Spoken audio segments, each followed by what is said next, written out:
Okay, now when we're talking about angles, we're talking about lines. When we have two lines, it will form an angle. So let's take a look at this straight line. If there's another line from the middle of it, we can have two angles, A and B.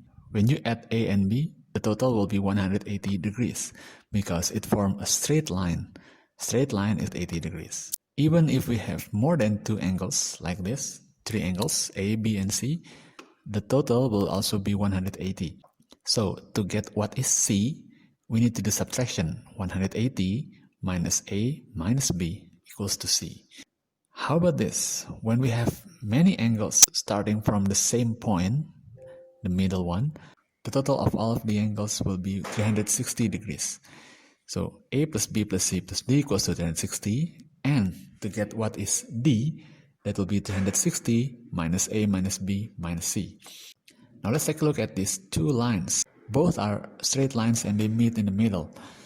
So the size of angle A is the same as angle B, and the size of angle C is the same as angle D.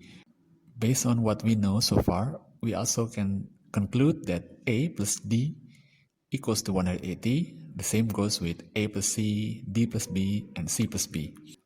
Next, what we have is two parallel lines. Parallel lines means lines that are straight and they don't meet at any point, even when you lengthen them.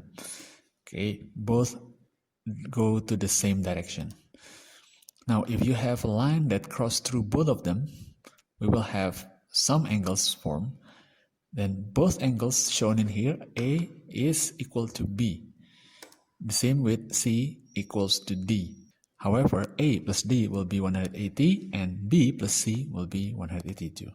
How about in triangles? We have three angles in triangles, and when you add all of them, it will be 180 degrees. Let's take a look at the second triangle. This is what we call as isosceles triangles. Isosceles triangle has two angles on the bottom that are the same, B and C. They are the same size. And to find B, therefore, it is 180 minus A and then divided by 2 because B and C are the same. For the third triangle, this is what we call as equilateral triangle. All angles are equally the same, which is 60 degrees. Next, we have quadrilateral, or shapes that are formed by four lines. The first one, parallelogram, is when angles on the opposite sides are equally the same. A and B are the same and C and D are the same. However, if you add angles that are side by side, the total will be 180 degrees. For rhombus, it is basically the same as parallelogram, but when you drag a diagonal line from one angle to another, both angles formed will be equally the same. It's like dividing it into two equally. The last one is trapezium. For trapezium, A plus B is 180 and C plus D is 180. But A and D has no connection. The same with B and C. It has no relation whatsoever. Let's see an example of an angle questions. This might look complicated, but we can start by identifying what are the angles that can be found. We can start from this triangle. Therefore, in order to find what is A, we need to know the angles on the other two corners. But for now, we don't know yet, so it's not clear. So let's take a look at the other sides. How about this triangle? This is an isosceles triangle marked by the two lines on each leg. No angles has been provided, so we cannot know anything about it. And how about this one? There are two angles that form a straight line. Therefore, in order to get the other angle, you just need to do 180 minus 110, 70. Let's go back to this isosceles triangle. Since both angles on the legs are the same, so if one is 70, the other also 70, and the top one will be 180 minus 70 equals to 40.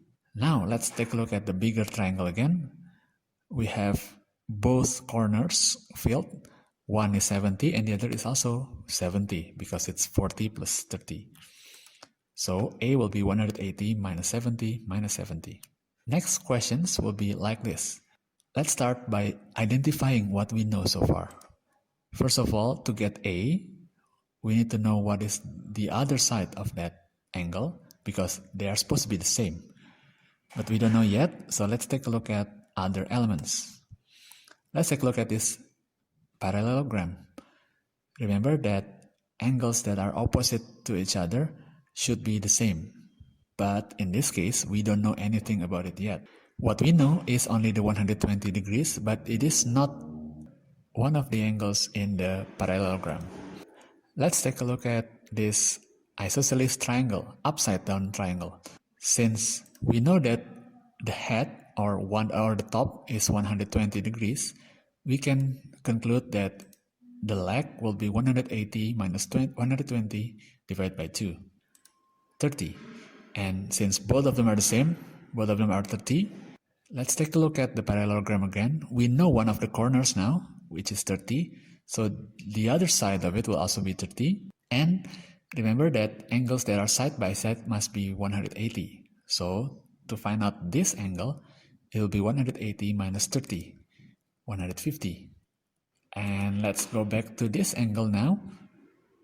Because they are vertically opposite angle, then both of them must be 150. So A is 150.